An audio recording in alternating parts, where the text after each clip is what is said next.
Welcome to Chillin' 101. We hope this video helps.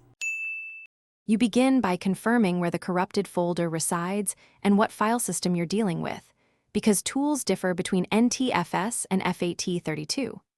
Once done, attempt a non-invasive listing with File Explorer or a terminal /ls to verify unreadable errors.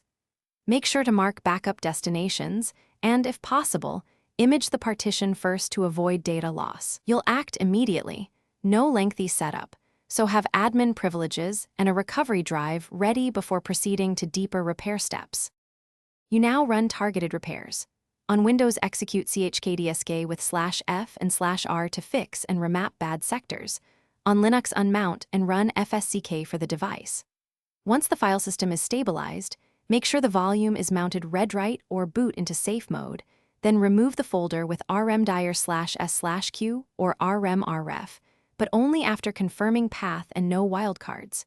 If the folder resists deletion, operate on the image copy and employ file carving or a hex editor to clear directory entries safely.